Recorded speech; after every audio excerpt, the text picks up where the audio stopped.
Hello, and welcome once again. 2 weeks in a row, look at us go. This time we actually remembered to hit record first time through. Are we sure? Are we sure? Yeah, okay, no, we're good. We got the timestamp thing rolling and everything. This is wonderful. I'm Dan Estrison. Hi. Welcome to Warp 9 Wrap Up.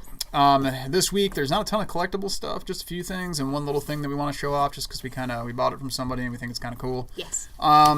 So if you've never joined us before, obviously, this is the only show on YouTube that talks about comics and collectibles. Only one. The only show on YouTube that does this. Trademark We are trendsetters, man.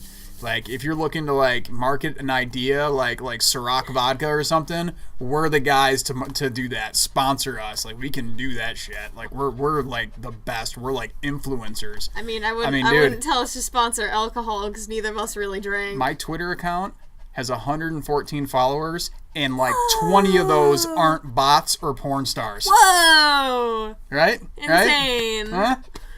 And sometimes people even retweet my stuff. Whoa. Like once a month at least. I haven't used Twitter since like 2012. It's the quickest way to get my news because I don't use Facebook. Yeah. Facebook is for no thank you. I'm good. I use Instagram. Anyway though, yeah, Instagram I use for the store. Follow us, Warp 9 Comics. Hey. So what we do here is we're going to talk about some of the new starting points for comics and new number ones this week. And then a few little collectible things. We just kind of tell you how much they are, retail for stores, and, do with it what you will. We review stuff, but it's not really like negative reviews. It's just stuff we liked. If there's stuff that we didn't like, we just kind of ignore it. Don't really talk about it. If we didn't talk about it, doesn't mean that we didn't like it. Just something, it's a short show. So we can't talk about everything. No, we can't. Or else we're gonna be stuck here for far too long. And I've already been working all day. So. There's a lot of titles.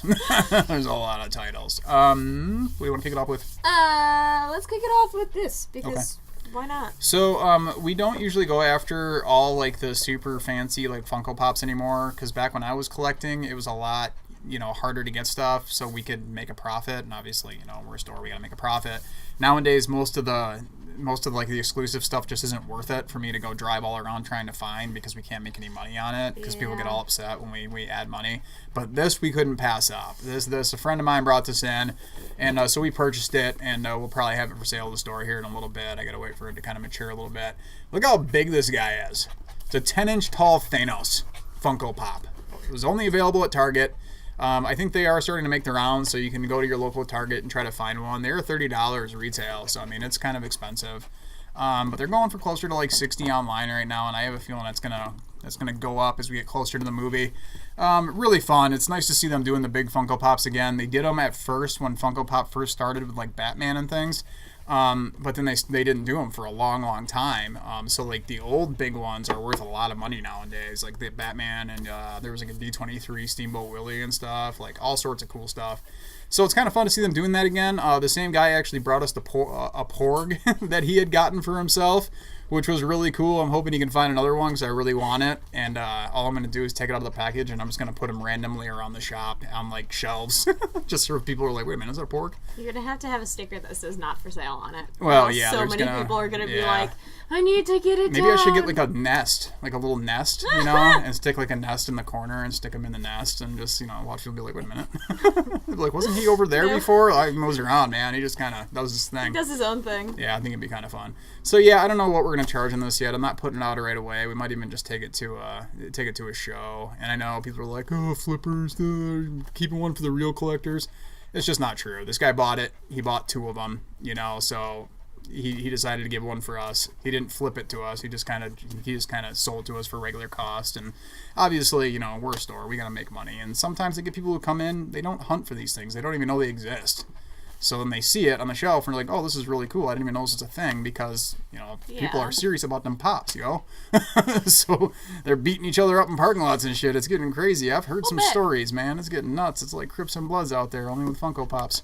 Y'all need to chillax. I'm just saying. So, cool little thing. Like I said, you can also find the Porgs as well. Randomly, you're going to see us look down and hit something. I brought my dog, the Peanut, here this week, and she's not big on being left alone. So she just really wants to be held. But don't we all, people? You're fine. Come on, people. Love one another. We all just want to be held. I don't, because I don't like people touching me. But other than that, you guys can go ahead and do that thing if you like. Get a little drum circle going on. Speaking of dogs. Artfx Plus from Kotobukiya. We've talked about these extensively. Cool little import figures made out of PVC. Really nicely done. The paint jobs are always impeccable. We tend to like the DC Gallery line stuff a little more, mainly because it's a lot cheaper. But this one here is really cool because it's Superboy. Oh, I grabbed the wrong one. Yeah, I was going to totally say, didn't you mean to grab Robin? We already did the Superboy and Crypto. Give me 1 second. Sorry about that. I didn't even notice that. Well, show it to you guys again. You're all making fun of me. You didn't notice. There's 2 of us that work on the show, Tristan.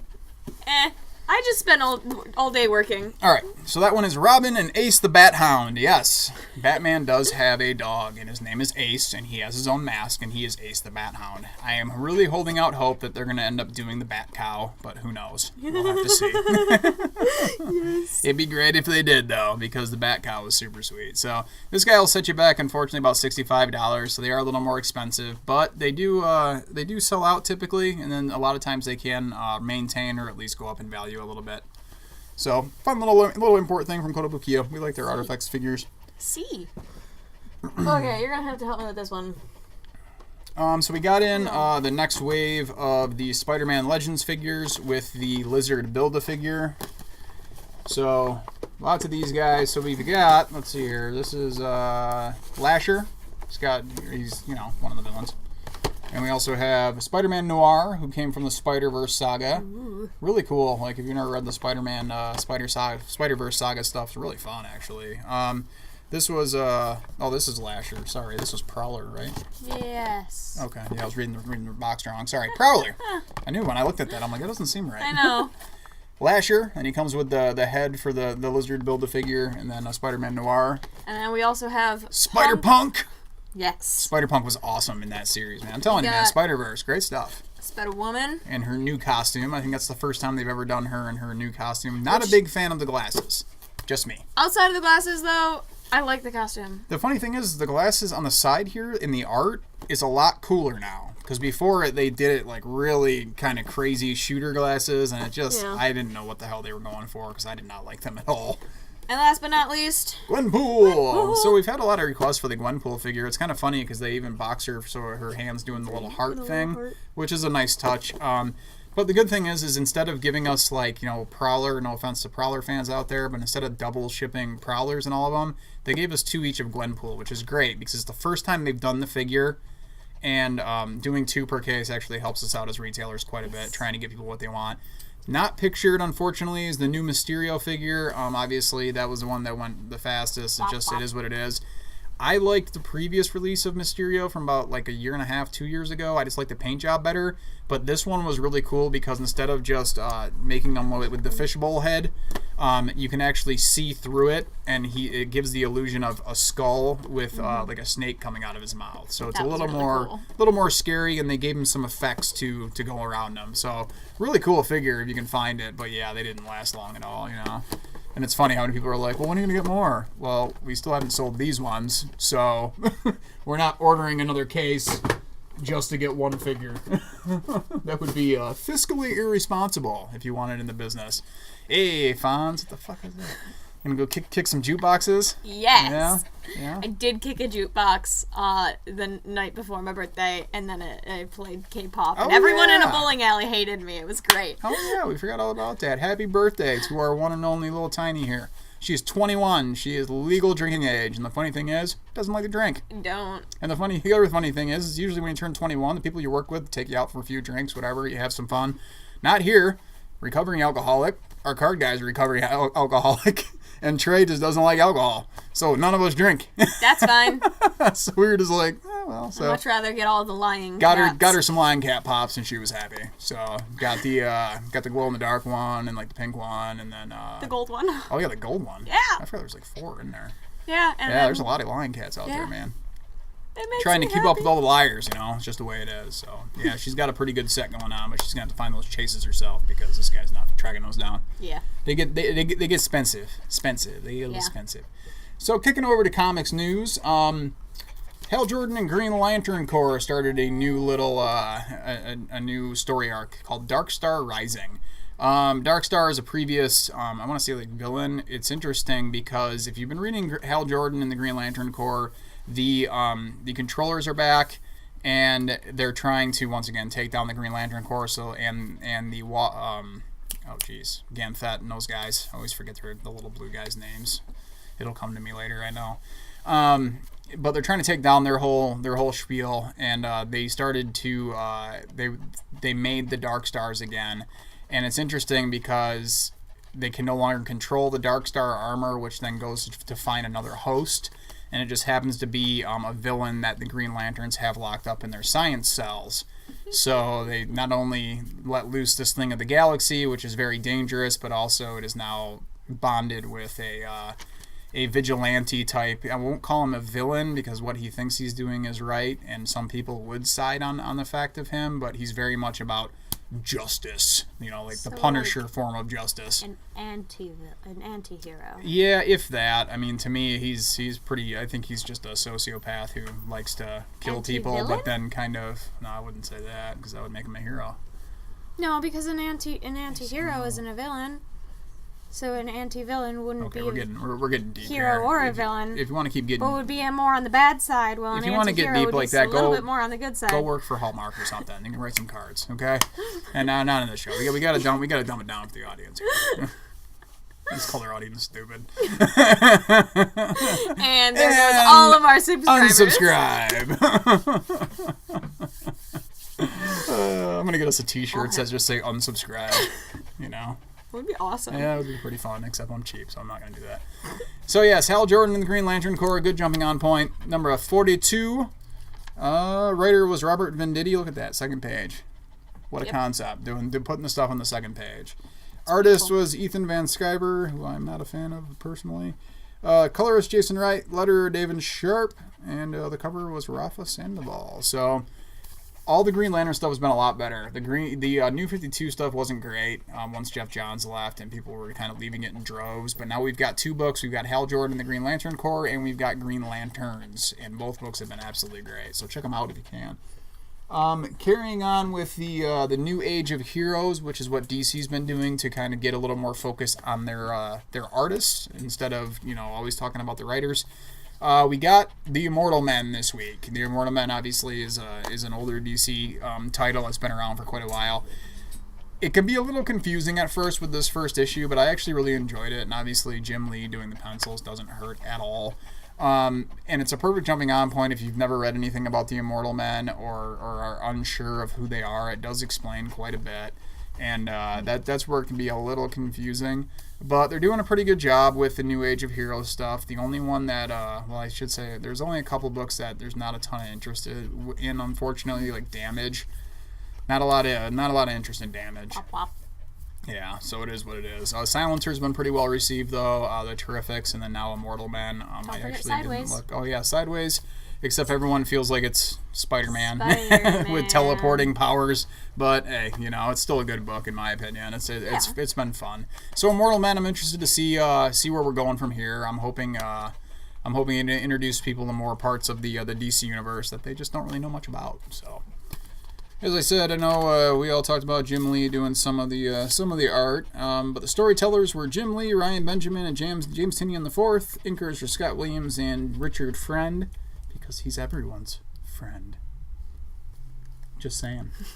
Jeremiah Skipper and Alex Sinclair were the colorists. Carlos Mangual was the letterer, and the cover was done by Lee Williams and Sinclair. So, great stuff. Good to see Jim Lee back on a book again, doing some interiors. Also, riding shotgun is Scott Williams, like always. He's always doing the inks for Jim Lee stuff.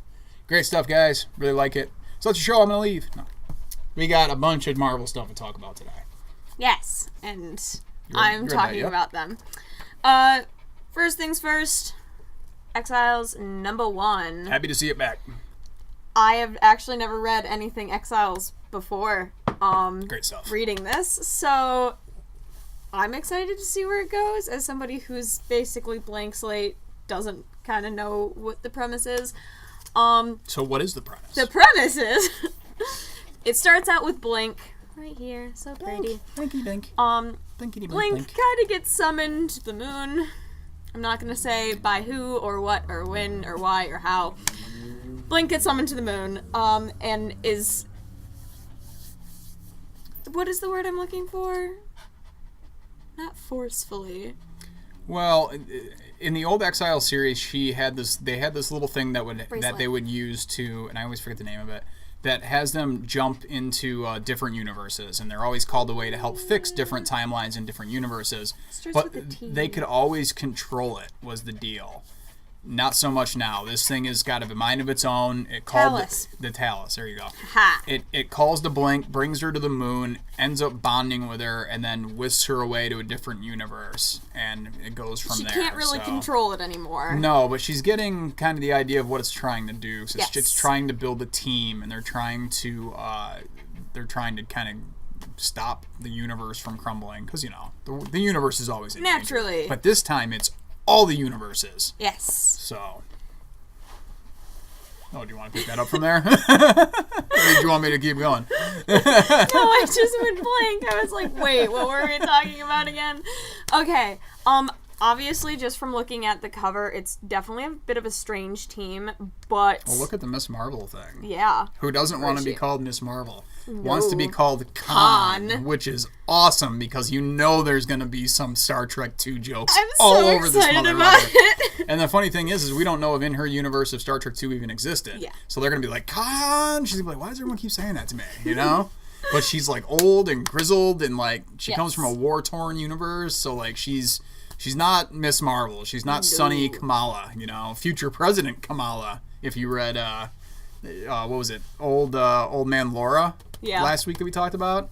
Oh, that was so great. And sorry if it was spoilers, but it was last week. I didn't say it when we first did it, but I got to talk about it, because man, that was cool. One thing that I was really excited about this was this guy right here, Iron Lad.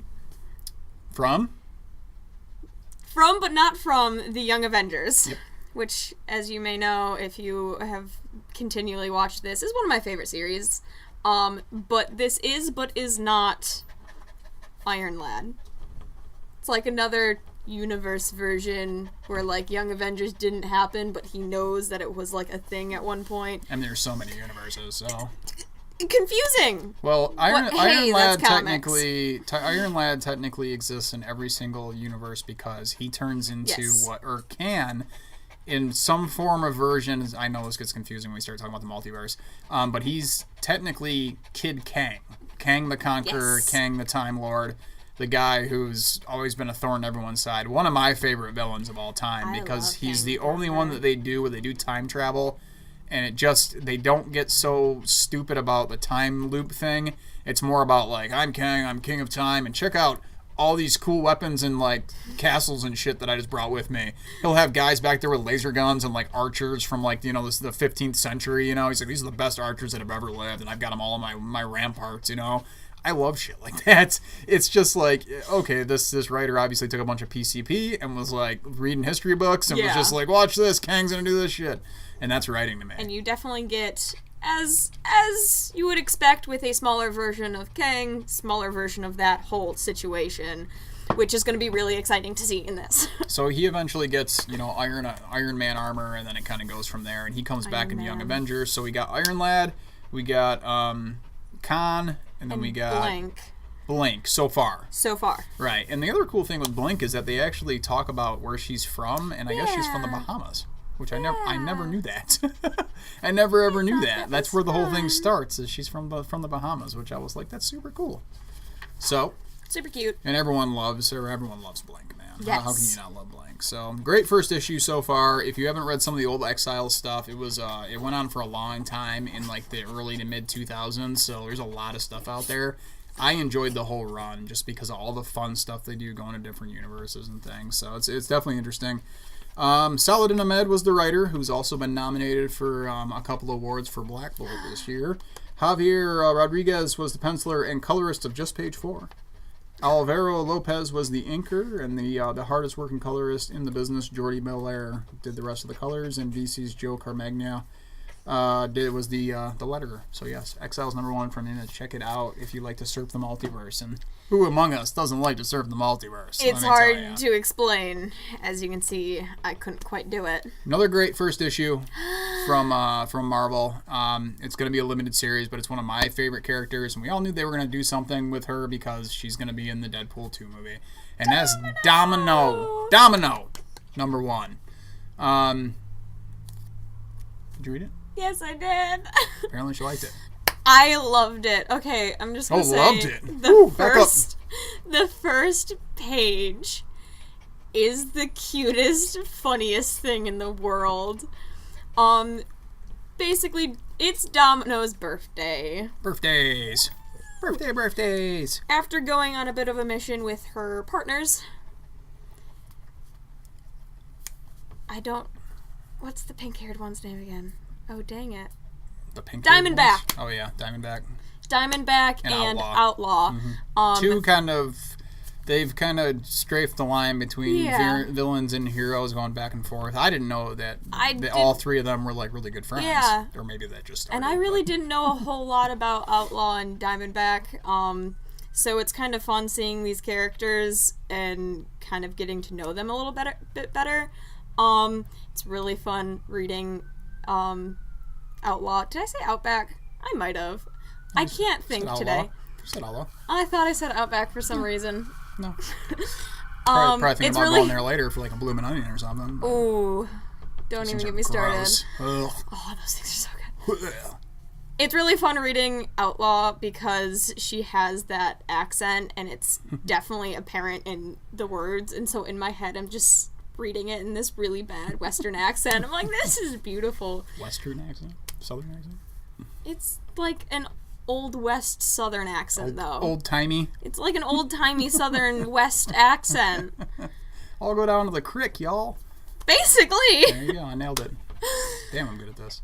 Well, they go on this mission, and they find out someone is kind of after them. Skip to Domino's birthday. Time jump, sure. You kind of get news from one of our beloved heroes, Deadpool. Yeah. That the person after them... Deadpool's at her birthday party. Yeah, duh. That the person after them is definitely somebody you should not mess with.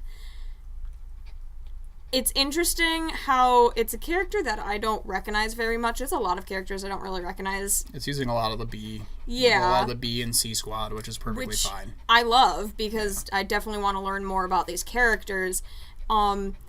It's a bit of a slower first issue. Not a whole lot happens. It's more exposition than anything. It also deals with talking more about her like luck powers. Yeah, it deals with just having things in probability kind of fall in her favor, especially when she's on the verge of getting dead. You know, getting dead. So like it's kind of uncontrollable. She can't really control it. But it always works out in her favor. So it deals a little bit with that, and then also the idea of her thinking that eventually her luck's going to run out, or her power will end up failing her, and she's worried about that day will just happen randomly. They do have a moment where they deal with the idea of like how other mutants kind of see them. Right. Of how he's like, you guys aren't mutants, you're superstars, you're famous, you're beautiful and amazing, you hit the, like, won the genetic lottery, cool powers, and you also look good, opposed to, like, some of the other mutants that got, like, a baby fist out of his head or something, you know, and he's like, what's your power? I got a baby fist out of my head. That's kind of whack. Yeah, tell me about it, man. Did you say whack? Yeah. Waiting for that secondary mutation. That's not a baby fist out of my head. Baby fist head. Which I kind of liked seeing the whole idea of not all mutants are with each other, for a little bit more shallow reasons. Well, there was a book a long time ago. Oh god, I can't remember the name of it. It was where Bishop and we gotta give the props on it. Oh, right. Bishop. It was like during like the Mutant Town storyline, where like a lot of the mutants were living in like their own borough in New York City, and that dealt a lot with that. Where it was like not all the mutants are like pretty mutants that wear skin tight costumes and stuff. Some of them got some powers that cause them some serious issues, Yeah. And that was interesting. It was really cool. And then I have a feeling they're gonna kind of continue that with these stories. Yeah, I mean it's gonna be like the B squad and like the C squad, which is fun because it means they're not handcuffed by like, no, you got to do it this way because we're using this character her in some big, way in the future or something, they can just kind of have fun with it and not worry about it, which is fun. Gail Simone was the writer, and she's been around forever and is fantastic in everything that she does. And she's wonderful. The story was called Lottery, which makes sense because, luck powers. Yeah. Hey-o.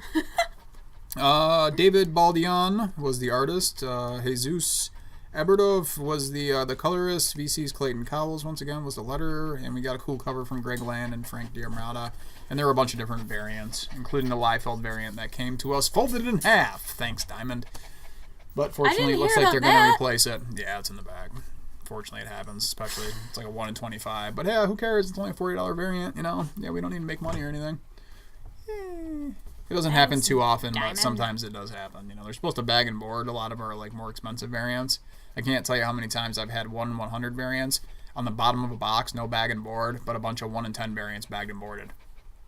I also just want to point out that her dog's name is so appropriate. What was it? Pip.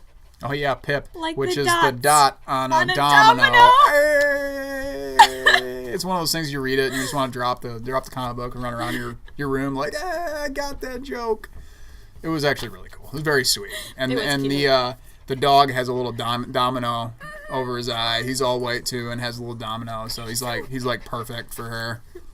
So, Champions has kicked off the first issue of a new era. We got a new creative team on there. It's number 19, but it is a good jumping on point for folks. And if you haven't been reading the Champions, what are you doing with your life? Seriously. It's Marvel's version of the Teen Titans, and it's in a fantastic squad that has really good chemistry, and it's really fun. Why are you an enemy of fun? Huh? Go out, get a hug from somebody. Not me, because once again, we've covered that. I don't like people touching me. But there's other people out there that are more than willing to give you a hug and show you some fun. I gave you a hug yesterday. I know, it made me really uncomfortable. And by the way, I've been meaning to tell you got a meeting with HR. We don't have HR. Guess who's the HR? Peanut? No, this guy. I think it's Peanut. So you don't have a leg to stand on. It's Peanut. Yes, we will show the Peanut off towards the end of the show here. Anyway. Good jumping on point for Champions. So we're coming out of the big storyline where there was the Vision almost died. She was separated from her body. The High Evolutionary made her human, and then her dad made another more cyborgish Vision that went psychotic, that went crazy. Which kind of saw coming, seeing as he used a backup from. It used history from the Visions miniseries, which if you haven't read that is holy crap, is that good? It is. Yeah, it was really cool. So now that that's all past, she's back in her cybernetic body. They feel whole again, but they're gonna go off on a whole nother adventure. Being the champions that they are. Yes, and one thing that I really love is Riri is now a champion. Yeah, which is something that I think everybody can agree. We probably all saw coming, because it just makes sense. She's not going to have her own book because they're bringing Tony Stark back. They got to do something with her. You don't just want to push her to the side because she's actually a really great character as Ironheart. She's one of the smartest people in the Marvel Universe. I mean, she built her own Iron Man armor. And now, her and Vision and the Totally Awesome Hulk, they all came together and they built themselves a mobile command unit, if you will. And Riri's kind of in charge of putting that thing together, and she's kind of antisocial because she's an engineer who's used to building things on her own. So this issue's a lot about trying to work her into being comfortable, and her and Viv have some good moments too, which I feel like her and Viv are probably going to get along the most. Seeing as she's mostly comfortable with machines, and Viv is kind of a robot, guys. Yeah, and that was kind of the moment too, is them talking. So it's a really good issue to kick off. If you haven't read Champions before, you don't need to read everything else before that. I mean, it really is a great jumping on point. Which they're very adamant with the banner on top, like it's a first issue. It's not really a first issue. It's number 19. But instead of them relaunching again, they were like, look, we can just do it this way, which this is the way I would prefer. Please and thank you. So, great jumping on point. If you haven't read Champions, I really suggest it, especially if you're not real big on team books, or if you like Teen Titans. If you're reading Teen Titans, you should be reading this. I just want to say that there's this very special character that kind of has a moment in here that I love, that I can't wait to see more of. Do I got to guess, or? No. I'm not going to tell them. Did you forget? I'm not gonna tell them. Oh, yeah. We can't. I'm not gonna spoil it. Whatever, man. Whatever. Happy. Yeah, it's a cool little character. A lot of people didn't really like the character so much. Just like because I think she was attached to some stuff that not a lot of people read. So yeah, which is disappointing. Yeah, but we'll talk about it in the future if the moment arises again. So where is you just passed it? You did? Right down there. There is no props there. Oh, really? Interesting. Why do you think I was gonna keep flipping? It's right there. There it is. So Jim Zub was the writer. I love Jim Zub. He's absolutely fantastic, and he's really good at interactions with characters. Like he's good at the team aspect. He's good with the chemistry between. Yeah, very much so. Sean Isaacs was the artist. Marcio Menez is the color artist. VC's Clayton Cowles again. Man, that guy's working all over the place this week. He was the letterer, so great stuff, good jumping on point. You should read this for sure. Yes, because Champions is beautiful and amazing, and if you're not reading it, you are not beautiful and amazing. Really cool image book this week called The Dead Hand. It's very much a Cold War spy kind of drama in a way of this guy, he grows up reading comics and things, and he has a bad home life. His mom's a bit of a drinker. His dad dies early. And he takes that idea of wanting to be a superhero. He goes to the military. He trains to be a Black Ops agent and ends up in Russia towards the end of the Cold War, tracking down something called Project Dead Hand. And it's really, really cool. If you're a fan of any of like the spy or thriller genre, you'll really like this. And we fast forward to later, to where now he's a local sheriff. He's a little heavier on the midsection, and he's just kind of at a really small town. And his interaction with this guy who just shows up out of nowhere and is like, hey, I found civilization. This is great. Can I get some water? And then there's a big bombshell they drop at the end that I cannot spoil for you guys. There's a real big reason that you have to read it, and it really opens your eyes where it's like, whoa, okay, this is going to be cool because it's something you didn't see coming. It's absolutely excellent, and I really can't say enough good things about this book. I really enjoyed it a lot. I'm looking forward to seeing it in the future. No idea if it's going to end up as a TV show or something, but I wouldn't be surprised if it was made into a movie eventually because it's actually that good. And that's just the first issue. I have no idea what it'll do going forward, but so far so good. I mean, a really, really good kickoff issue for sure. So check it out if you're a fan of the spy genre. Yeah. Great stuff. So Kyle Higgins was the writer. Stephen Mooney was the artist. Jordy Belair was the colorist. Clayton Cowles is the letterer. Clayton Cowles letters everything, apparently. So yes, The Dead Hand, #1. Check it out for sure. Last but not least is something they actually sent me in PDF form. Oh, geez, this is like 2 months ago. Well, they sent us, me and Trey. And you, but you don't seem to read that stuff. I should probably tell you. Yeah, you never tell me. Well, Trey deletes that stuff. He makes sure the email does not stay cluttered. He's like, oh, we read this? Goodbye. Into the ether. But they send us some stuff from time to time, like JPEGs and things, and I actually got to read this. It wasn't the finished version, but it was really cool. And it's all about this guy who at one point worked in like it's Russia's like version of like Secret Service or something. And stuff about Russia. Yeah. I don't know. I've always been fascinated with Russia just because my people are from there.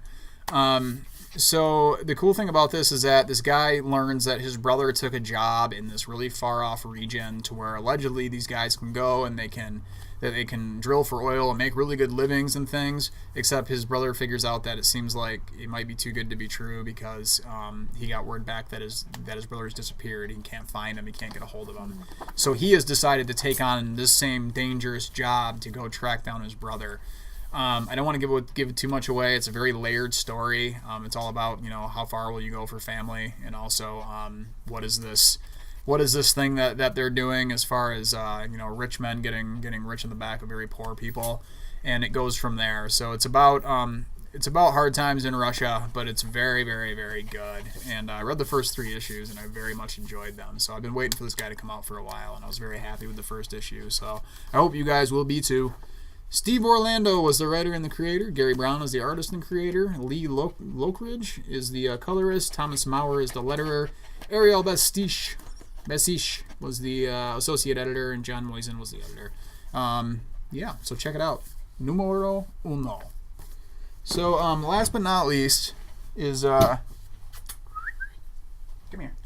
Where'd you go? You're bothering me all day. And the moment I need you, the moment I need you is the day is when you run away. So this is Dan's dog, the Peanut. My Peanut. And you got to say the whole thing like Prince. It's the Peanut. So yes. So she was the thing that she gets lonely and she doesn't like when people leave her alone. So yeah. So that is your Warp 9 wrap up for this week. Hopefully we introduced you to some good stuff. If not, hey, there's always next week. That's a great thing about comics. So, but we're gonna head home. So yeah, that's it. You got anything else to say, Miss 21-year-old? I'm not. Oh my gosh, I have a dog. I'm happy. Apparently she's happy now. She's got a dog. So easy way to deal with that. All right, folks. Have a good one. Bye. See ya.